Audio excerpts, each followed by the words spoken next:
ये तो आपको पेपर लाना पड़ेगा ना। तो हम बार बार ये कह रहे हैं, माता वैष्णो देवी ने जम्मू को जगाया है, अब जम्मू को सोना नहीं चाहिए। ये जो डिमांड्स आप देते हैं, आप सबको बात करनी है, no more discrimination will be accepted. कि जो कश्मीर सेंट्रिक पार्टी है ना, वो जम्मू को साथ रखती हैं फॉर देयर ओन इंटरेस्ट। हम क्यों माइनॉरिटी स्टेटस लेके अपने आप को एस्टेब्लिश करें? कश्मीर की पार्टियां इसको हिंदू मुस्लिम कह रही है। जम्मू को हमेशा लड़ना पड़ता है, लेकिन अनफॉर्चुनेट पार्ट क्या है, जम्मू लड़ता है नेशनल आइडेंटिटी के लिए और बाद में सफर भी जम्मू करता है। हमें अपने जो यहाँ के डीन एग्जीक्यूटिव डायरेक्टर हैं उनसे क्वेश्चनों के आंसर। आओ मेरे शो में मेरे से आगे बात करो, मैं दूंगा, आप पूछूंगा क्या कंपल्शन दी थी आपको इतनी जल्दी क्या पड़ी हुई थी कि जब आपको पता लगा कि मैं ऑल इंडिया कोटे से सीट नहीं ले सकता हूँ, आपने क्यों कराई कौन सा? अभी स्टेट उठनी चाहिए जब तक कि कश्मीर के लोगों को ये समझ नहीं आ जाता कि उन्होंने जम्मू को साथ लेके चलना है। नमस्कार, द अर्थ न्यूज़ में आप सब दर्शकों का स्वागत है। जिस तरीके से हम पिछले 5-6 दिन से आपके सामने एक जो इन्फॉर्मेटिव चीज़ें लेके आ रहे हैं श्री माता वैष्णो देवी श्राइन बोर्ड और यूनिवर्सिटी को लेके, उसी श्रृंखला में आज हम एक और जो इन्फॉर्मेशन या जो हमारे पास जो चीज़ रिसर्च में निकल के आई है वो आपके सामने लेके आए हैं।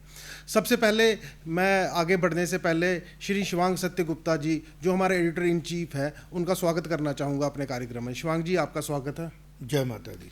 जय माता दी। अब अगर मैं बात आऊँ मुद्दे पे, तो मैं याद करता हूँ, देखिए बात अभी चल रही है संघर्ष समिति की।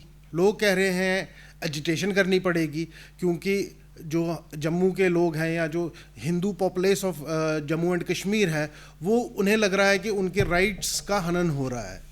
तो मैं कहानी को थोड़ा पीछे लेके जाऊंगा 1998 में, जब असल में ये जो आज जो एक फसाद, जो फियास्को जो हम सबको देखने को मिला, इसकी वो जड़ भी है, एक कहानी भी है। होता क्या है कि 1998 में MBBS की लिस्ट आती है, जो नॉर्मल उस समय कॉलेजेस लिमिटेड थे, लिमिटेड सीट्स होती थी, 200 सीट्स टोटल होती थी। तो जब रिज़ल्ट आया तो देखा गया कि 200 में से केवल 17 लोग जो थे वो जो हिंदू कम्युनिटी है उसको बिलोंग कर रहे थे, जबकि जो एक्सपेक्टेशंस थी लोगों की या जो अपीयर हुए थे उस एग्ज़ाम में, उस एक्सपेक्टेशन जो थी वो बहुत ही ज़्यादा थी। तो हुआ क्या कि उस ज़माने में जो मेरे साथ जो हम उम्र है या जो मेरे से ज़्यादा उम्र के लोग हैं, उन्हें याद होगा कि एक काफ़ी जुझारू एक ऑर्गेनाइजेशन उस ज़माने में जम्मू में सक्रिय थी, ख़ास तौर से साइंस कॉलेज में। उसका नाम हुआ करता था JJSF। तो जब ये 98 की लिस्ट आई, JJSF ने एक एजिटेशन लॉन्च की, एक मैं कहूँगा एक फास्ट ऑन टू डेथ उस गेट के सामने, जो साइंस कॉलेज का गेट है कनाल रोड जम्मू में, उसके सामने शुरू की। शुरुआती जब शुरू हुआ आंदोलन, तो शुरू में ही इसने एक ट्रैक्शन दिखाई और दिखा कि हाँ कुछ प्रॉब्लम है और लोग हताहत है। लोग जमा हुए, बीजेपी के उस ज़माने के जो लोग थे वो उन्होंने सपोर्ट किया एजिटेशन को, या जो मार्केट जो ये थी जो फेडरेशंस थी, मार्केट फेडरेशन, उन्होंने पूरा सपोर्ट किया और एक तरीके से एक बंद का सा माहौल हुआ पूरे शहर में। ये बात है 1998 की, जब फारूक अब्दुल्ला भी चीफ मिनिस्टर हुआ करते थे 96 की इलेक्शन जीतने के बाद।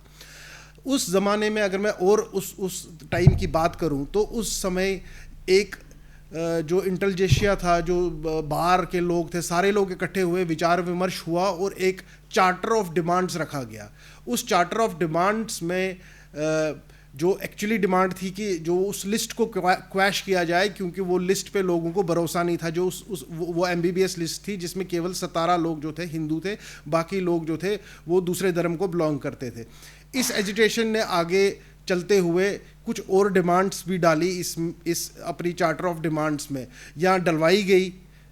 ये एक सवालिया निशान है जो आज हमारी रिसर्च में हमारे सामने निकल के आई कि डलवाई गई कि डाली गई। देखिए क्या हुआ कि तीन डिमांड्स टोटल की गई। एक डिमांड माता वैष्णो देवी यूनिवर्सिटी की, दूसरी डिमांड एक एग्रीकल्चर यूनिवर्सिटी की, और तीसरी आखिरी डिमांड रखा गया उस समय की जो MBBS लिस्ट थी उसको क्वैश करने की। आगे चल के होता ऐसा है कि जो जब ये आंदोलन चल ही रहा था, पहले ही साल में जब ये काफ़ी ये कि करीबन 1 साल से ऊपर के करीब ये आंदोलन चला, उस आंदोलन के दौरान ही जो यूनिवर्सिटी है, यूनिवर्सिटी का एक्ट पास होता है और माता वैष्णो देवी यूनिवर्सिटी जो है उस रूप में आती है। लेकिन साथ ही साथ बैलेंस को दिखाने के लिए कि देखिए जी, हम दोनों धर्मों का अगर हमने एक माइनॉरिटी के लिए कुछ किया तो मेजॉरिटी को अपने प्रूव करने के लिए तो जो श्री फारूक अब्दुल्ला है उन्होंने गुलाम बड़शाह यूनिवर्सिटी दी, जहां पर कि आज भी मुस्लिम लोग हैं उनको रिजर्वेशन दिया गया। लेकिन इसके विपरीत जो श्री माता वैष्णो देवी यूनिवर्सिटी थी उसको इवन फंड से भी डिप्राइव रखा गया 2019 तक।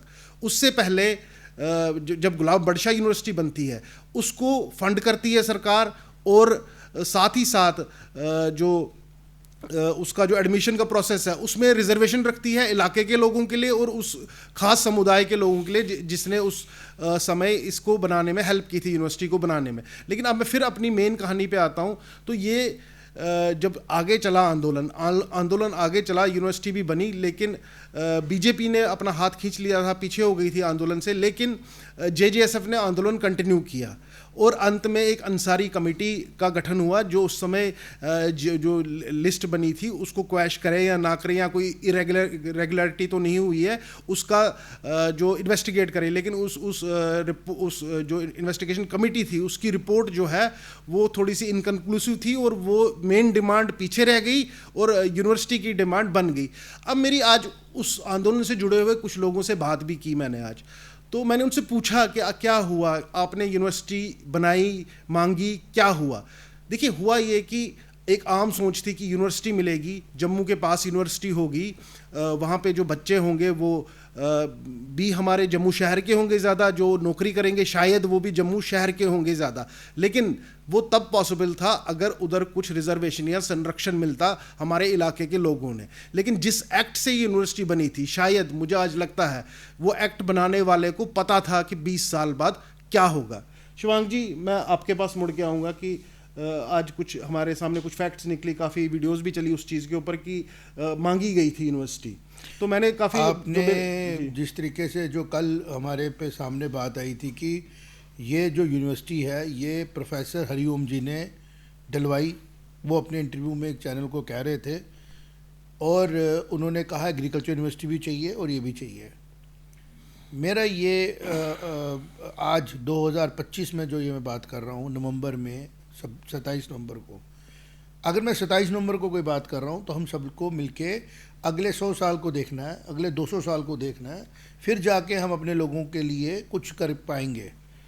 आज प्रोफेसर हरिओम जी अगर मेरी बात सुने तो मैं उनको रिक्वेस्ट ये करूँगा कि आप वो पब्लिक में आएँ और ये बताएं कि क्या आपने ये यूनिवर्सिटी मांगी थी, जो यूनिवर्सिटी बाद में अपने बनने के 23 साल के अंदर ही आपके कंट्रोल से बाहर चली जाएगी, बोर्ड के कंट्रोल में वो सुपरफिशली रहेगी और प्रैक्टिकली वो बोर्ड के कंट्रोल में नहीं रहेगी। बिल्कुल, आज वो यूनिवर्सिटी जो है वो वैसे काम कर रही है जैसे आप सोच रहे थे। तो जब आप कोई एक्ट कह रहे हैं, जो बिल प्रेजेंट हुआ था वो भी मैंने ही बना के दिया, तो ये सारी चीज़ें जो है उनको देखना है। अगर वो जम्मू की आवाज़ बने, अगर जेजेएसएफ के लीडर उनके पास गए, उन्होंने उनको अपना गाइड बताया, तो अब उन्होंने बताना है कि उन्होंने उस टाइम पे किस तरीके से जस्टिफाई किया चीज़ों को। जहाँ तक सवाल श्री माता वैष्णो देवी कॉलेज का है, मैं उसके ऊपर आज मेरी बात हुई विश्व हिंदू परिषद के जो प्रेसिडेंट हैं, जी। मैंने उनसे बात की एज अ जर्नलिस्ट। मैंने उनको बोला, मैंने सर आप बताएं कि जब आपको पता लगा था आपने किस तरीके से जो एग्जीक्यूटिव डायरेक्टर हैं उनको बोला। उन्होंने मुझे मेरा कम्युनिकेशन भेजा, उन्होंने ईमेल्स मुझे भेजी हैं, उसमें उन्होंने बड़ा कैटेगोरिकली कहा है डीन साहब को कि आप बताएं, मुझे एक्सप्लेन करें कि किस तरीके से आपने जो श्राइन की एडमिशन है, माता वैष्णो देवी कॉलेज की एडमिशनें हैं, वो आपने कैसे कर दी। तो उसमें उनको जवाब आता है जिसमें ना हश किया हुआ है डीन साहब ने। मैं बार बार रिक्वेस्ट कर रहा हूँ कि आज ईडी के रेड्स हुई हैं पैन इंडिया मेडिकल कॉलेजों में, जिसमें इंस्पेक्शन कमेटी का जो लोग रिस्पॉन्सिबल थे इंस्पेक्शन के लिए, ईडी उनके ऊपर रेड हुई है। ईडी ऐसे रेड नहीं करती है ना। बिल्कुल, ईडी का मतलब है इकोनॉमिकल जो उसकी डिपार्टमेंट है, एनफोर्समेंट डायरेक्टरेट का काम क्या है, जो जहाँ पर पैसा इलीगली आगे पीछे हुआ है उसके ऊपर आप इस चीज़ को। पिछले साल नीट के लिए सुप्रीम कोर्ट में याचिका गई थी और आज से 27 साल पहले आप कह रहे हैं 98 में यहाँ पे लगभग एजिटेशन हुई थी, सेम माहौल, सेम मेडिकल माहौल कॉलेज जो की आज का सीटों को माहौल है। लेके। तो आप इस, जैसे आज हमने कहा कि आप लिखें कि श्री माता वैष्णो देवी जी ने मेडिकल कॉलेज की इस मसले के बनने से जम्मू के लोगों को जगाया है, जो भावनाओं में बह जाते हैं, जिनको ये समझ आने की ज़रूरत थी कि आज अगर एलजी साहब नहीं होते यहाँ पे, बिल्कुल आपकी बात किस किस जगह जाके सुनाते। कल एलजी साहब हमारे इतना बड़ा बयान दे रहे थे जिसको लोगों ने सुना, मैं उसको रिपीट करूँगा। उन्होंने कहा जम्मू कश्मीर में मैट्रिक पास सीनियर अफसर बन जाते थे, मेरिट वाले रह जाते थे। तो जम्मू कश्मीर करप्शन में किस लेवल पे थी। बिल्कुल आज हम बार बार कह रहे हैं कि जो माता वैष्णो देवी जी का पूरा ये एक उनका आशीर्वाद है आज हमें, बिल्कुल कि पता लग रहा है किस तरीके की गवर्नेंसेस हुई, 370 क्यों तोड़ना ज़रूरी था, एलजी साहब का क्यों जान रहना ज़रूरी है, क्यों अभी हमें स्टेट नहीं मिलनी चाहिए, क्योंकि ये सारी चीज़ें जो हैं ये इशारा करती हैं मिस गवर्नेंस की तरफ, बैड गवर्नेंस की तरफ, और जिसको बोलते हैं ना पार्शल गवर्नमेंट की तरफ। कल चीफ मिनिस्टर साहब ने जो कहा, मुझे उसका बड़ा दुख है। बीजेपी भी कह रही है। मुझे ये पूछना है चीफ मिनिस्टर साहब, क्या जम्मू के कश्मीर के मिनॉरिटीज़ जो आपके मिनॉरिटीज़ हैं, क्या उनके बच्चे आपके बच्चे नहीं हैं? आपने कहा हमारे बच्चों को हमें तुर्की भेजना पड़ेगा और उधर भेजना पड़ेगा बांग्लादेश। तो क्या जम्मू के जो मिनॉरिटी के बच्चे हैं वो आपके नहीं? आप चीफ मिनिस्टर खाली एनसी के थोड़ी हैं, या खाली कश्मीर के मुस्लिम लोगों के चीफ मिनिस्टर थोड़ी हैं। आप चीफ मिनिस्टर पूरी हमारी जेके यूटी के हैं, और आपके इसी वर्किंग के बाद, जस्टिफिकेशन के बाद हमें आपके साथ खड़े होकर स्टेट मांगनी है। लेकिन जब आप हमें एक अपना मानते ही नहीं है, तो हम कैसे आपको माने कि आप हमारा केयर कर पाएंगे, संरक्षण कर पाएंगे। दूसरी बात, कुछ फिगर्स बड़ी क्रिटिकल हैं जो जानना है कि ओवरऑल जो हमारी मेडिकल के क्वालिफाइड बच्चे हैं उनमें 21% बच्चे नॉन मुस्लिम कम्युनिटी के हैं जिनको मेरिट में हम देख रहे हैं। लेकिन जब मेडिकल कॉलेज श्राइन बोर्ड की बात आती है, श्राइन बोर्ड तो मैं बोलूँगा नहीं, मैं करेक्ट बोलूँगा, श्री माता वैष्णो देवी मेडिकल इंस्टीट्यूट की बात आती है, जो एक श्राइन ट्रस्ट के अंदर है, जो वो प्राइवेट ट्रस्ट अनएडेड कॉलेज के स्टेटस के हिसाब से चल रहा है, उसमें 14% सीटें आती हैं। ये बात मुझे विश्व हिंदू परिषद के जो प्रेसिडेंट हैं मिस्टर राजेश गुप्ता जी, उन्होंने बताई जब मैं उनका इंटरव्यू कर रहा था कि हमने ये रेज़ किया बात, और उन्होंने अपने ऑब्जेक्शंस रेज़ किए, बिकॉज वो एक ऐसी ऑर्गेनाइजेशन के हेड करते हैं जो सबसे बड़ी ऑर्गेनाइजेशन है for the cause of Hindu community. तो उन्होंने जो एक्सप्लेनेशन हमें दिया उसके अकॉर्डिंगली हमें ये समझ में आया कि जो मेडिकल कॉलेज के चलाने वाली मैनेजमेंट है लोअर लेवल पे, मैं बार बार इसको ये कह रहा हूँ, वो है हमारे एग्जीक्यूटिव डायरेक्टर, उनके जो साथ काम करते हैं, जो एडमिनिस्ट्रेटिव अफेयर देख रहे थे, उनको ये सारी चीज़ें पहले से पता थी। उन्होंने उसमें जवाब में लिखा है जो बड़ा ऑब्जेक्शनेबल है कि हमने सेंट्रल डिपार्टमेंट को लिखा था कि आप हमें सीटें ऑल इंडिया कोटा से लेने दें, जबकि उनको पता है कि जब आप खुद कह रहे हैं कि हमारा कॉलेज एक अनएडेड प्राइवेट कॉलेज है, एक यूटी का, तो आपके पास तो नॉर्म ही नहीं है, आपके पास तो प्रोसेस ही नहीं है कि आप ऑल इंडिया कोटा से सीट ले सकते हैं। और अगर आपको ऐसी सीटें लेनी थी तो सबसे पहले आपने क्या करना चाहिए था, उसके लिए ये ज़रूरी था कि आप अपने जो आपके स्पॉन्सरर हैं वो है आपका चैरिटेबल ट्रस्ट, और दूसरे उसके जो पीछे स्पॉन्सर्ड हैं वो है श्राइन बोर्ड। बिल्कुल आपने उनको ये अप्राइज करना चाहिए था थ्रू कम्युनिकेशन, अगर है तो आप लाएं।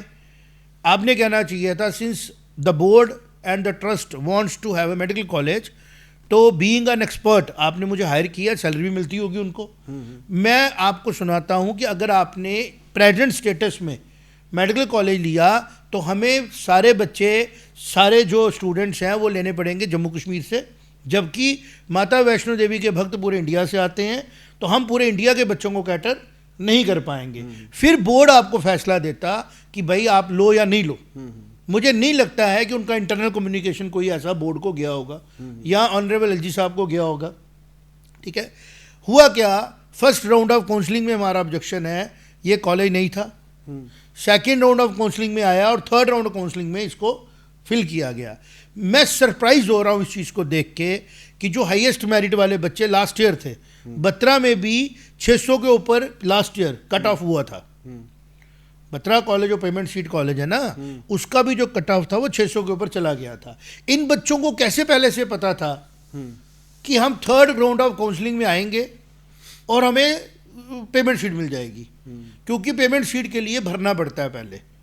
जब आप काउंसलिंग में जाते हैं, नीट का रिजल्ट वही में निकला और 1 हफ्ते के अंदर आपको फॉर्म भरना पड़ता है, 1.5 हफ्ते के अंदर नोटिफिकेशन होती है, फॉर्म भरना पड़ता है कि मुझे कौन सी सीट चाहिए, मेरी प्रायोरिटी कौन सी है, जीएमसी है, कौन सा कॉलेज है, फर्स्ट सेकंड थर्ड, और उसमें भरना पड़ता है कि क्या मैं पेमेंट सीट के लिए जाना चाहता हूँ।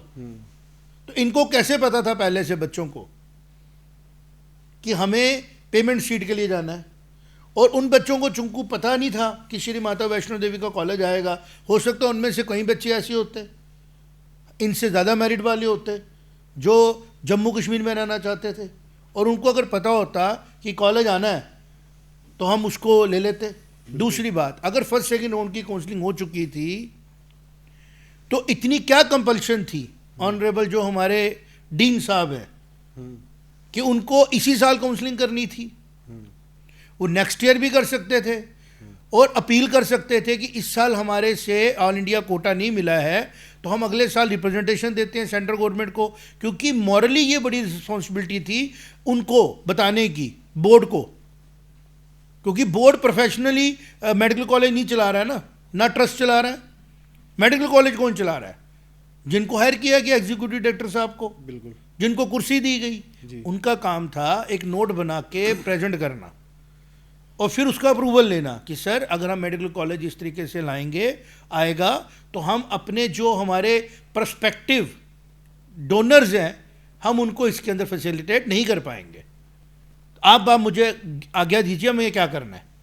जो ये नहीं कर गए आज उसको जस्टिफिकेशन कर रहे हैं और 29 तारीख से संघर्ष समिति की अनाउंसमेंट हो चुकी है, वो संघर्ष करेंगे और अब इसके ऊपर पॉलिटिक्स हो रही है। मैं बार बार ये कह रहा हूँ, ये मैटर पॉलिटिक्स करने का नहीं है, ये स्टूडेंट्स का मैटर है। बच्चे सबके साझे होते हैं, बच्चों के लिए केयर करना है।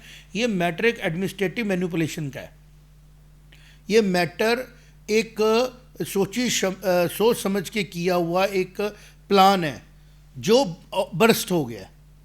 अब उसको फेस सेव करने के लिए डीन साहब एक बात बोल रहे हैं, कभी कोई लेटर भेज रहे हैं, कभी कह रहे हैं हम मुस्लिम बच्चों से आरतियाँ कराएंगे अंदर, कभी कह रहे हैं उसके अंदर चीज़ें बनेंगी। But you are talking immediately.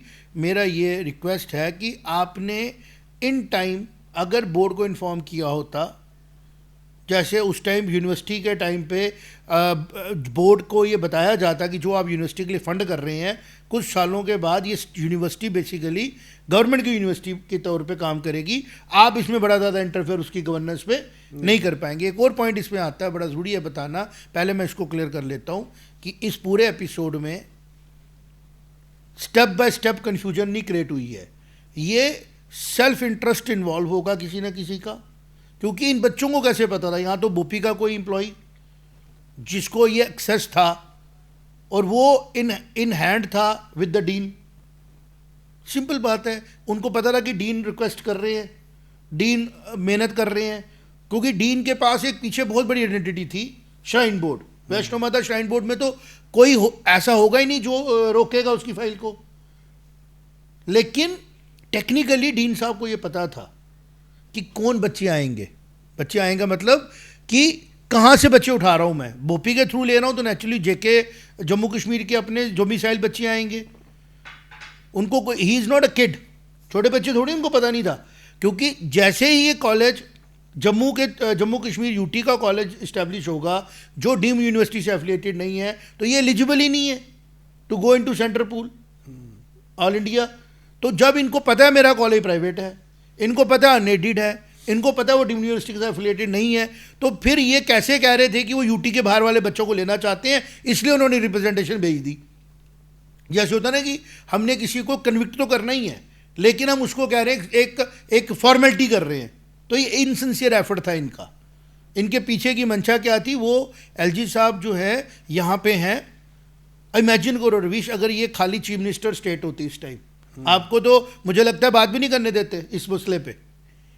मुझे नहीं लगता है कि हमें फ्रीडम होती है कि हम क्वेश्चन कर सके। आज हम बोल्डली क्यों बात कर पा रहे हैं? हमें पता है कि 2 पावर सेंटर हैं, लॉ एंड ऑर्डर एलजी साहब के हाथ में है और एलजी साहब सब पे नज़र रखे हैं कि जम्मू कश्मीर में कोई डिस्क्रिमिनेशन किसी के साथ ना हो और सेव किया जाए लोगों के राइट को।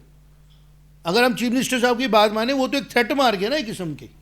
बिल्कुल, he has threatened the minority कि हमारे बच्चे अगर रेडिकलाइज होते हैं तो भाई साहब, बच्चे रेडिकलाइज पढ़ाई से नहीं होते हैं, पढ़े हुए बच्चे रेडिकलाइज हुए हैं। वो तो जीएमसी में पढ़े हुए हैं, वो तो अनंतनाग में काम कर रहे थे। रेडिकलाइजेशन का रीज़न है बैड एजुकेशन, जो आपको ठीक करनी है by giving good political narrative. उधर राहुल्ला बोल रहे थे पहलगाम अटैक से पहले कि यहाँ पे गुजरात के और लोग आ रहे हैं जो कि इसको डेमोग्राफी चेंज कर रहे हैं। सेम चीज़ वो बोल रही थी हमारी महबूबा मुफ्ती, डेमोग्राफी चेंज हो रही है। और सेम चीज़ के प्रेशर में आके जो सेंटर में सरकारें रही, जिनके रिप्रेजेंटेटिव थे वोरा साहब, उन्होंने भी इन्वेस्टमेंट पॉलिसी चलाई। और कुछ लोग अपने भी गलती कर गए ना कि अगर यूनिवर्सिटी लानी थी तो आपने उस बिल में रखना था it will be A deemed university. और अगर आपने यूनिवर्सिटी स्टेट की दी तो 1999 से लेके 2002 से लेके 19 तक लगभग 20 साल का सफ़र तय हो गया। कितनी ग्रांट्स दी गई सेंटर स्टेट से उनको, श्री माता वैष्णो यूनिवर्सिटी को? ये तो आपको पेपर लाना पड़ेगा ना। तो हम बार बार ये कह रहे हैं माता वैष्णो देवी ने जम्मू को जगाया है, अब जम्मू को सोना नहीं चाहिए। ये जो डिमांड्स आप देते हैं, आप सबको बात करनी है, no more discrimination will be accepted. आप से मेरा ताल्लुक इस टाइम पे है, व्हेन आई एम सेइंग आपका मतलब है प्रेजेंट गवर्नमेंट, जिसके हेड है चीफ मिनिस्टर साहब। चीफ मिनिस्टर साहब को और उनकी पूरी मेडिकल एजुकेशन डिपार्टमेंट को पता है कि अगर 1350 के करीब सीटें हैं मेडिकल कॉलेज की, तो 260-270 ही नॉन मुस्लिम्स के पास होंगी, क्योंकि 21% ही है। और 800-900 जो है वो कश्मीरी मुस्लिम्स या नॉन हिंदूज़ के पास होंगी, मुस्लिम्स के पास होंगी, क्योंकि जम्मू कश्मीर की पॉपुलेशन में, जम्मू कश्मीर में नॉन मुस्लिम्स जो हैं वो कम है, ये मेजॉरिटी स्टेट है। तो आपने हमारा ख्याल रखना चाहिए था ना, आपने मिनॉरिटीज़ के लिए फैसिलिटेशन देनी चाहिए थी कि एक कॉलेज इनका आया, मैं भी रिप्रेजेंटेशन देता हूँ सेंट्रल मिनिस्ट्री को एज ए चीफ मिनिस्टर, बिल्कुल, कि भाई इस कॉलेज को आप एक्सक्लूसिवली जम्मू कश्मीर के मिनॉरिटीज़ के लिए रख दो, बेशक मिनॉरिटी स्टेटस मत दो, एक स्पेशल प्रोविजन क्रिएट कर लो। और ये चीज़ किसने करनी चाहिए थी? ये करनी चाहिए थी डीन ने। बात तो डीन ने करनी है ना, क्लर्क नहीं कर सकते ना साइन। अब डीन साहब जो हैं वो कह रहे हैं कि मैंने तो कानून माना है। भाई इतनी आपको जल्दी क्या थी मेडिकल कॉलेज साल आने की? आपका पर्सनल इंटरेस्ट क्या इन्वॉल्व था जो आप एकदम एक्साइटेड हो गए थे, फटाफट लाओ जी काउंसलिंग करो, थर्ड राउंड में लाओ काउंसलिंग करो। और बोपी को आप कह रहे हो उसने मेरिट लिस्ट दी है। मेरा ये सवाल है, क्या इन बच्चों को पहले से पता तो नहीं था कहीं पे कि हमारे को तीसरी काउंसलिंग तक वेट करना, अक्टूबर तक वेट करना है? मई का रिजल्ट निकला हुआ है, वो तो ऑब्वियसली ना कहीं एडमिशन लेनी है हमने, ना कहीं जाना है, और हमें पेमेंट शीट जम्मू में मिल जाएगी। क्योंकि बहुत बड़ा नेक्सस है रवीश, मेडिकल कॉलेज के एडमिशन्स का एक बहुत बड़ा नेक्सस है। ये बहुत, कुछ लोग तो पूरा साल काम ही, कोई 2 एडमिशनें कराते हैं, उनके पूरे साल की इनकम निकल जाती है। तो आप इसको डाउट से बाहर नहीं रख सकते हैं। और हमारी जो अब लड़ाई है एक जर्नलिज्म के तौर पे, हमारी लड़ाई 2 जगह है। एक फैक्ट सामने लाना, दूसरा being a Jammu Kashmir citizen justice की तरफ लेके जाना। तभी हमने कहा श्री माता वैष्णो देवी ने जगाया है। और एलजी साहब के ऑफिस से उम्मीद है कि एलजी साहब आप यहाँ हैं, जैसे आपने जस्टिफाई किया चीज़ों को, और फिर देखिए ना कैसे होता है कि नौकरियाँ निकलना शुरू हो गई फिर से। और पहले जो लिस्टें निकली उसको कंपेयर किया जाए, अब जो लिस्टें निकली उनको कंपेयर किया जाए, आपको डेफिनेटली ये समझ आएगा कि जो कश्मीर सेंट्रिक पार्टी है ना, वो जम्मू को साथ रखती हैं for their own interest. Practically उनको जम्मू से मुझे लगता है कोई सिंपैथी नहीं है। तभी मैंने पिन पॉइंट किया कि ये मेडिकल कॉलेज की खाली मैटर को हम एक साइड पे रखें, इनकी तो जुडिशियस एक्शन इसके ऊपर होनी चाहिए। जुडिशरी भी अगर इसमें इंटरफेयर करेगी तो डीन साहब की जो ये पूरी कम्युनिकेशन है ये बहुत अच्छे तरीके से कोर्ट में सस्टेन नहीं कर पाएगी, बिकॉज इसका टाइटल भी जो है ना मेडिकल कॉलेज का, वो भी बहुत क्लियर नहीं है।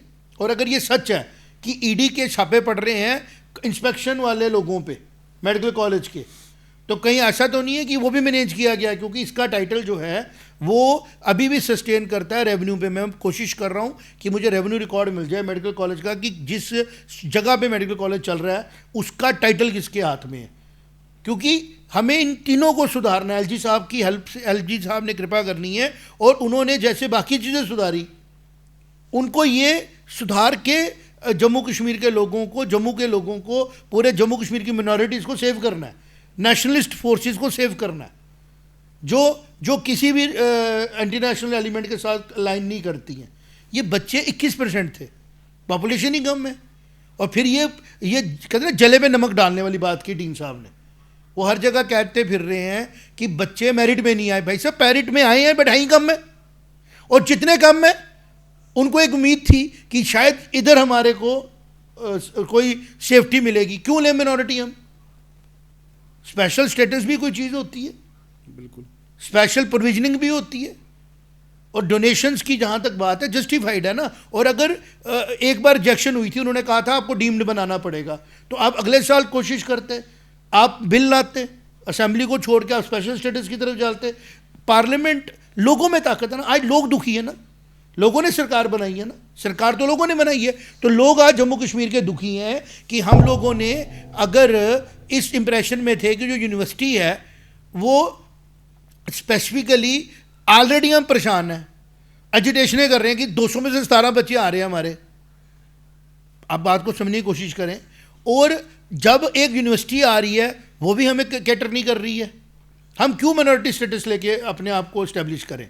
हम रिस्ट्रिक्ट भी तो कर सकते हैं। हम कह रहे हैं फेयरली हो जाता, तब भी चल जाता कि अगले साल ऑल इंडिया कोटा से बच्चे आते ना, फिर उसमें हिंदू आते, मुस्लिम आते, किसको क्या ऑब्जेक्शन थी। लेकिन जब प्रैक्टिस कंप्रोमाइज़ कर दी गई, उसके ऊपर आवाज़ उठा रहे हैं कि जो भी प्रोसेस फॉलो किया गया इस मेडिकल कॉलेज को बनाने में, चलाने में और सीटें भरने में, वो सारे के सारा अंडर क्वेश्चन मार्क है। और इसको अगर हम एजिटेशन की तरफ ले जाते हैं तो और डिफरेंसेस बढ़ रहे हैं। कश्मीर की पार्टियां इसको हिंदू मुस्लिम कह रही हैं, बीजेपी उसको जवाब दे रही है। हम जैसे लोग इसको नॉन हिंदू नॉन मुस्लिम की बात कर रहे हैं, वो कह रहे हैं कि जस्टिफाई करो, क्योंकि ऑलरेडी जो लोग एक्सेस नहीं कर पा रहे हैं फैसिलिटीज़ को because of their less number, है ना, और उनकी पॉपुलेशन डिक्लाइन पे जा रही है, तो आप उनका एक इंस्टीट्यूशन जो उनके पैसे से बना, ठीक है, आपसे मैंने बोला जम्मू कश्मीर जो प्रेजेंट सरकार है, चीफ मिनिस्टर साहब की सरकार है, वो भी उनको सपोर्ट करने नहीं आ रही है, वो भी उनके इमोशन के साथ खेल रही है, उल्टे सीधे स्टेटमेंट है देके। और जो पहले जिनके अंडर ये इंस्टीट्यूशन डेवलप हुए, शाइन बोर्ड जब बना तब भी यहाँ पे किसकी सरकार थी, फिर जब ये यूनिवर्सिटी आई उमर अब्दुल्ला साहब के पिताजी की सरकार थी, फरूख अब्दुल्ला साहब की सरकार थी, और उस मेडिकल कॉलेज के एजुकेशन का रिलीफ कोई नहीं मिला उन बच्चों को, वो डॉक्टर बन के आगे निकल भी गए। और उसके बाद में कंटिन्यूसली जो यहाँ सरकारें बनी और जो सेंटर में सरकारें बनी, उन्होंने इस मैटर को अपीजमेंट से सॉल्व किया, चाहे फ्लड्स की बात हो, चाहे कोविड में कंपनसेशन देने की बात हो। जम्मू को हमेशा लड़ना पड़ता है, लेकिन अनफॉर्चुनेट पार्ट क्या है, जम्मू लड़ता है नेशनल आइडेंटिटी के लिए और बाद में सफ़र भी जम्मू करता है, क्योंकि वो कहते हैं ठीक है जी हम अपने हिसाब से चीज़ें मैनेज करेंगे। लेकिन इस बार ये माता वैष्णो देवी जी की श्राइन से निकला हुआ ट्रूथ है, और इसमें कश्मीर का कोई बंदा इन्वॉल्व नहीं है जिसने हम डीनशिप की है। यहाँ पे हमें अपने जो यहाँ के डीन एग्जीक्यूटिव डायरेक्टर हैं उनसे क्वेश्चनों के आंसर चाहिए, और पब्लिक डोमेन में चाहिए। मैं पब्लिक, आप भी आओ पब्लिक में, आओ मेरे शो में मेरे से आके बात करो, मैं दूंगा, आप पूछूंगा क्या कंपल्शन थी जो आपको इतनी जल्दी क्या पड़ी हुई थी कि जब आपको पता लगा कि मैं ऑल इंडिया कोटे से सीट नहीं ले सकता हूँ, तो आपने क्यों कराई काउंसलिंग? फाइन पढ़ने देते, क्योंकि आपका मेडिकल कॉलेज कोई ऐसा तो नहीं था कि अगर कॉलेज स्टार्ट नहीं होगा तो बड़ा त्राहिमाम मच जाएगा। फर्स्ट सेकेंड राउंड के बच्चे काउंसलिंग करा चुके थे, क्रीम सारी जा चुकी थी, है ना। 511 और 489 लास्ट ईयर के हिसाब से अगर हम कंपेयर करें तो मई में लोगों को पता था मैक्सिमम मेरिट कितना नीचे आएगा। बिल्कुल, ये कोई गैस वर्क थोड़ी था, 530 के नीचे तो कहीं गया ही नहीं। 12 से सीटें निकाल के पता कर लेते हैं कि भाई कितना मेरिट किया। तो कौन लोग थे वो जो आपको पता थे शायद, और बोपी के कुछ लोगों को पता थे कि मेडिकल कॉलेज आ जाएगा और ये बच्चे हमारे जो आएंगे उनका ये रिलीजन होगा, क्योंकि डाटा किसके पास था, या आपके पास कि कॉलेज आ रहा है, या बोपी के एडमिनिस्ट्रेटर के पास। मैंने आज कुछ बच्चों से सुबह बात की, बेटा आपको पता था फर्स्ट राउंड काउंसलिंग में, कहते सर हमने तो नाम ही नहीं सुना था माता वैष्णो देवी कॉलेज का, हमें तो पता नहीं था कॉलेज आने वाला है, ये तो हम तो लोन लेके भी सीट ले लेते कि हम भर ही नहीं पाए। या तो आप जब ये कॉलेज आता तो आप एक अच्छी बात होती, कॉलेज आ गया थर्ड राउंड में, आप फर्स्ट राउंड वालों को ही बोलते जिन्होंने उस टाइम काउंसलिंग में नहीं भरा, आप सब भर सकते हो, ओपन कर देते, अखबारों में आता, डेली एक्सेलसियर में आता, हमारी अखबार न्यूज़ में आता, सारी अखबारों में आता कि भाई मेडिकल कॉलेज आया है थर्ड राउंड में, all are requested, all are informed, जिन्होंने भी नीट क्वालिफाई किया है 144 से लेके JNK के जितने बच्चे हैं, आपको पता है जो भी बच्चा है कि 144 नंबर वो भी क्वालिफाई था काउंसलिंग में पार्टिसिपेट करने के लिए, वो कहता है जी मैंने भी करना पार्टिसिपेट, मैं भी 2.5 लाख रुपए दे दूंगा, क्या प्रॉब्लम थी? वो भरे ही नहीं है फॉर्म, ये वो बच्चे हैं जिन्होंने पहले फॉर्म भरा हुआ कि हम पेमेंट शीट लेंगे। तो ये सारी चीज़ें मिलकर ना इशारा करती हैं कि LG साहब जो हैं वो सारे लोगों के सेंटीमेंट को समझ रहे हैं, रिप्रेजेंटेशन आ रही हैं, और जैसे वो एक्चुअल में चलाते हैं ना फैक्ट को सामने रख के, इस पे भी वो जो एक्शन लेंगे ना पूरी दुनिया को पता लगेगा, जो ये कहती है जम्मू कश्मीर में इलेक्शन के बाद स्टेटहुड दिया जाए, कि क्यों हमें अभी स्टेटहुड नहीं चाहिए जब तक कि कश्मीर के लोगों को ये समझ नहीं आ जाता कि उन्होंने जम्मू को साथ लेके चलना है। बिल्कुल, तब तक हमें एक प्रोटेक्टर चाहिए अपना। हम यहां से माइग्रेट नहीं होना चाहते जैसे कश्मीरी पंडित हुए माइग्रेट, मैं आपको ये बता रहा हूं फैक्ट, और हालात उसी तरफ जा रहे हैं। अगर आज यहां पे स्टेट होती RGB शांडू, सुनता कौन? फिर तो फास्ट ऑन टू डेथ पे ही बैठना पड़ता, वो भी कुछ नहीं होता, क्योंकि जो हमारे अपने लोग बैठे होते हैं ऊपर कुर्सियों पे, या तो वो शॉर्ट मायोपिक हो गए। दुख हो रहा है मुझे बात करने में कि किस किस्म की यूनिवर्सिटी ली थी आपने एजुटेशन करके, कि आपने इससे बेटर यूनिवर्सिटी नहीं ली होती, अपना कुछ प्राइवेट शुरू किया होता बोर्ड ने, या बोर्ड ने कुछ स्पेशल पार्लियामेंट्री एक्ट से कुछ लाया होता यहाँ पे, क्योंकि यहाँ पे 370 थी, वो ला नहीं सकते थे, वेट कर लेते, बैंकों में पैसा पड़ा होता भक्तों का, कुछ और किसी और स्टेट में कर लेते, श्राइन बोर्ड की यूनिवर्सिटी जहाँ हो सकती थी। अगर यहाँ से यूनिवर्सिटी पंजाब में होती, दिल्ली नोएडा में होती, क्या गलत था? कम से कम उन भक्तों को बेनिफिट तो मिलता और उसकी सैंक्टिटी तो मेंटेन रहती। आप तो प्ले करते हो पावर पॉलिटिक्स, क्योंकि जो ये लोग पावर में बैठे हैं अल्टीमेटली ये किसको अकाउंटेबल थे 2019 तक? जो यहाँ सरकारें थी, वो सरकारें किसकी थी? जो ऑटोनॉमी की बात कर रहे थे। मुझे इसके लिए बात करनी पड़ेगी ना, तभी हमने कहा कि माता वैष्णो देवी ने जगाया है, और अब जम्मू के लोग जो हैं वो टेक्निकली आपस में बात को समझ के आगे बढ़ें। ये हिंदू मुस्लिम नहीं है, ये राइट एंड रॉन्ग है, राइट एंड रॉन्ग गवर्नेंस है, और श्राइन बोर्ड के इस पूरे कहते हैं ना एक टिप ऑफ आइसबर्ग से पता लग जाता है कि किस किस्म का यहाँ माहौल चला है। इसमें किसी को पर्सन लेने की जरूरत नहीं है एक्सेप्ट एग्जीक्यूटिव डायरेक्टर साहब, क्योंकि श्राइन बोर्ड के मेंबर्स का अपना काम है आपको काम देना, आपका काम है प्राइड करना। ऐसा ना हो कि अब मेरी बात सुनकर कोई बैक डेट में लेटर शुरू हो जाए जाना। और श्राइन बोर्ड के मेंबर्स का काम है, श्राइन बोर्ड के एग्जीक्यूटिव साहब का काम है कि राइट टाइम में इंफॉर्मेशन हाईएस्ट क्वार्टर तक लेके जाना। और जहाँ तक हमारी इंफॉर्मेशन है, हाईएस्ट क्वार्टर इसमें इन्वॉल्व नहीं है, रूटीन प्रोसेस है, ये तो रूटीन का काम है ना। अब मेरे अखबार बनता है, रूटीन का काम है, एडिटर साहब देख रहे हैं। कोई एक्स्ट्राऑर्डिनरी बात आती है, अगर वो कोई इन्फॉर्मेशन आया मेरे पास आते हैं, शिवांग सर ये एक्स्ट्राऑर्डिनरी इन्फॉर्मेशन है, क्या करना है? ये एक्स्ट्राऑर्डिनरी इन्फॉर्मेशन थी डी साहब इसकी एग्जीक्यूटिव डायरेक्टर के पास कि सर हम कॉलेज अगर इस बार सेकंड राउंड में आया, हम ऑल इंडिया काउंसलिंग नहीं करा पाएंगे। तो फिर वहाँ से उनको जवाब आता, अच्छा रोक दो, कर दो, क्या करना है। वो तो प्रोटेक्टेड मोड में बैठे हुए हैं, उनको लग रहा है कि क्योंकि health and medical education department chief minister के अंडर आता है, ठीक है ना। तो इसलिए मैं कह रहा हूँ इसके अंदर एक इंक्वायरी गठन की जाए, एक जो एजेंसीज काम करती हैं वर्कआउट करे, और जहाँ पे फ्लॉ दिखता है वहाँ पे जो रिक्विजिट धाराएं लगा के केस रजिस्टर किया जाता है वो करे, ताकि आम लोगों को पता लगे कि justice is prevailing in J&K, और कोई भी मैनिपुलेशन जो है किसी को ना सेव करेगी। और सबसे बड़ी बात, जो ये फ्लेयर हो रहा है ना सेंटीमेंट, ये जम्मू कश्मीर के लिए भाईचारे के लिए ठीक नहीं है। और इसमें मैं अप्रिशिएट करूँगा बयान जो हमारे LOP साहब ने दिया, ये कोई आप सभी सुनो जाके, वो न्यूट्रल बात कर रहे हैं, लेकिन जो कश्मीर की सेंट्रिक पार्टियाँ हैं वो इसको रिलीजियस लाइन दे रही हैं, इसको समझ नहीं। और दूसरा, ये जो डीन साहब हैं उस लेटर में लिख रहे हैं कि हम उनको बताया गया कि यहाँ क्या खाना है क्या नहीं खाना है। भाई साहब, आप किसी के कॉन्स्टिट्यूशन राइट को थोड़ी रोक सकते हो, क्या कोई खाए क्या कोई नहीं खाए, इसमें आप थोड़ी मना कर सकते हो किसी को। आप अपनी गवर्नेंस को ले सकते हो, ठीक कर सकते हो कि इस कॉलेज में हम ऑल इंडिया कोटा नहीं ले सकते थे, तो आपने इसको पीछे नहीं करना चाहिए था। भक्तों का हज़ारों करोड़ इन्वेस्ट करा के आपने उन लोगों को एक डायलेमिया में खड़ा कर दिया। उससे बाहर निकलने का तरीका है कि अभी इस कॉलेज को अभ्यास में रखो, इन बच्चों को सूटेबली, क्योंकि पेमेंट सीट थी, अगर सीटें ये नहीं आती 50 वैसे भी रजिस्टर्ड नहीं थे, ना किसी को दो ना किसी को लो। एट द मैक्स आप ये कर सकते हो, जो बच्चे हमारे बाहर पढ़ रहे हैं जो एलिजिबल हैं इंटरचेंज कर लो, उनको जम्मू में ले आओ, इन बच्चों को इनके होम टाउन में भेज दो उन कॉलेजेस में, है ना। और आगे के लिए इस मैनेजमेंट को चेंज करके और इस कॉलेज का स्टेटस ठीक करके इस तरीके से इस कॉलेज को लाया जाए ताकि ये डॉक्टर्स पैदा करे, ना कि पॉलिटिकली चार्ज डॉक्टर पैदा करे। ये समझने की ज़रूरत है। जी जी बिल्कुल। अब बात करें 1998 का जम्मू हो या 2025 का जम्मू हो, एक मोटी आबादी होती है 28 या 30%, जो कि करीबन 60 लाख हिंदू है जम्मू कश्मीर के। इनके भी राइट्स है। 98 में भी हमें लड़ना पड़ रहा था, 2025 में भी लड़ना पड़ रहा है। 370 था या नहीं था, इसका कोई असर नहीं।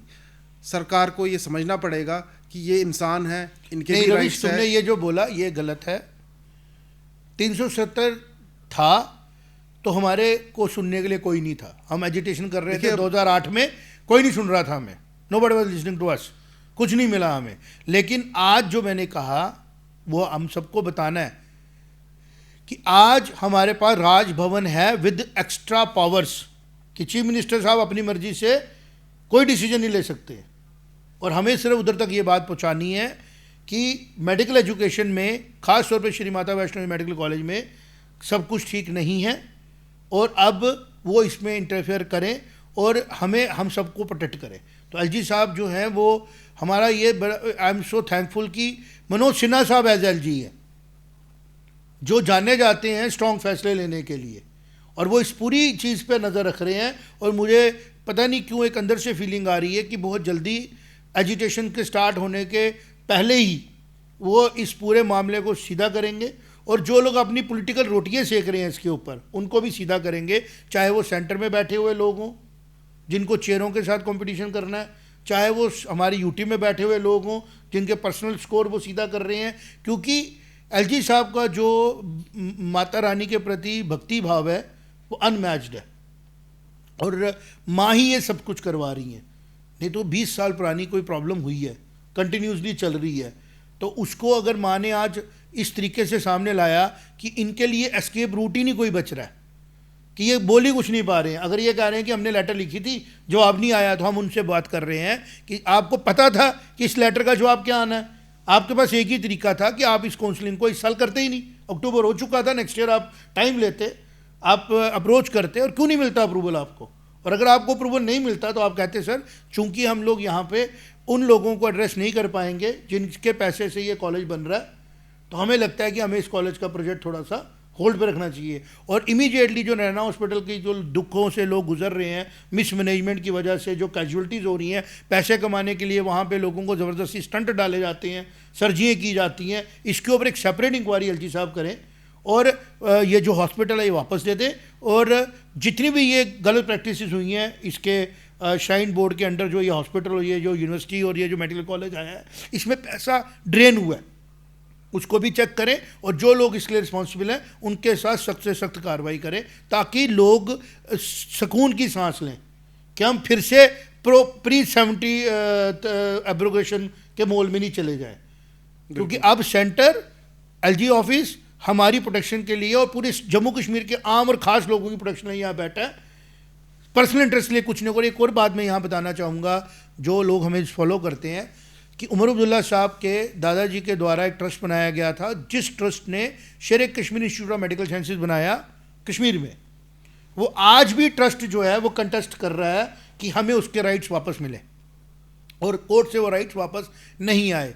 ये बात समझने की ज़रूरत है कि शेख मोहम्मदुल्लाह साहब जो थे उनके द्वारा एक ट्रस्ट बनाया जाता है, और वो ट्रस्ट एक मेडिकल इंस्टीट्यूट बनाता है, शेर Kashmir institute of medical sciences. उसके बाद सौरा में भी प्रॉपर्टी होती है, उसके बाद गुपकार में भी प्रॉपर्टी होती है। लेकिन जब सरकारें बदलती हैं ना, जो बताना ज़रूरी है, 2003 में वो institution as a government body काम करना शुरू कर देता है, और ट्रस्ट के राइट्स उसको ख़त्म करता है। हमारा ये भी डर है कि आज तो यहाँ पे एलजी साहब की सरकार है, अगर एक गवर्नमेंट इतनी ताकतवर होती है कि वो इंस्टीट्यूशन को टेक ओवर कर सकती है, तो ये भी तो एक सोसाइटी का इंस्टीट्यूशन है। जिस तरीके की कन्फ्यूजन क्रिएट की गई है, कुछ आने वाले सालों में 10, 20, 30 सालों में हो सकता है ये पूरे का पूरा राइट, जो आज बोल रहे हैं कि ये श्राइन बोर्ड का राइट है, ये ट्रस्ट का राइट है। अगर इतनी पावरफुल फैमिली का अपना इंस्टीट्यूशन गवर्नमेंट टेक ओवर कर सकती है, तो इस इंस्टीट्यूशन को कौन प्रोटेक्ट करेगा?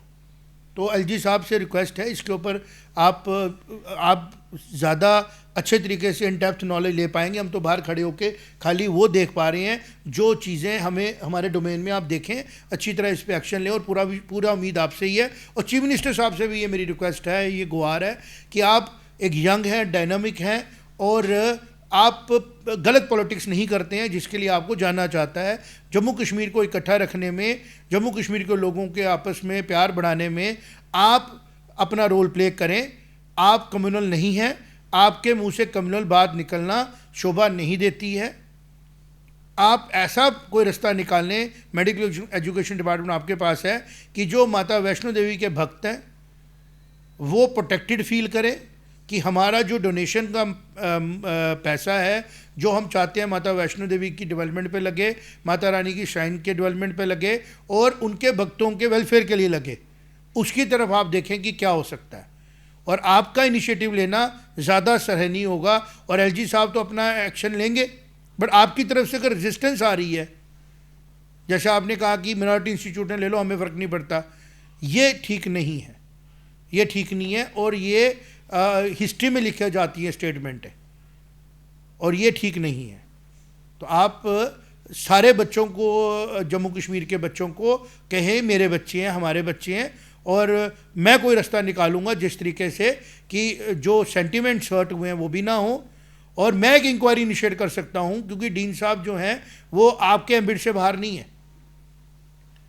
आप पता कराएं कि क्या हायर एजुकेशन डिपार्टमेंट ने लेटरें रिसीव की इस मेडिकल कॉलेज से, उसका क्या जवाब मिला।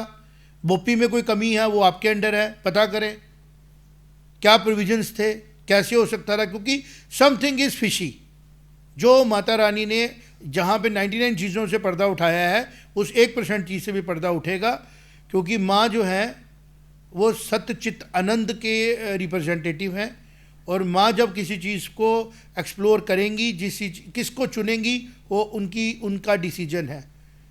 मैं इस पे बात कर रहा हूँ, करता रहूँगा, जो फैक्ट सामने आएंगे बताता रहूँगा कि titles of the university, titles of the college and titles of the medical college has to be clear, and उसको उसी तरफ लेके जाने की ज़रूरत है जिस तरीके से आम और ख़ास लोग चाहते हैं ये चीज़ें मैनेज हों। फिर चाहे गुलाम शाह बदशाह यूनिवर्सिटी है, चाहे इस्लामिया यूनिवर्सिटी है, चाहे श्री माता वैष्णो देवी यूनिवर्सिटी है, जो इसके स्टेक होल्डर्स चाहते हैं, जो इसके बेनिफिशरीज चाहते हैं, ये वैसे ही चले, क्योंकि पब्लिक के इंटरेस्ट में ही सबका इंटरेस्ट है। जय माता दी। जी जी, मैं सारे दर्शकों को कहूँगा कि जो आपकी राय है, जो हमारी सारी डिस्कशन हुई, प्लीज़ कमेंट बॉक्स में अपनी राय रखें। देखते रहिए द अर्थ न्यूज़। जय माता।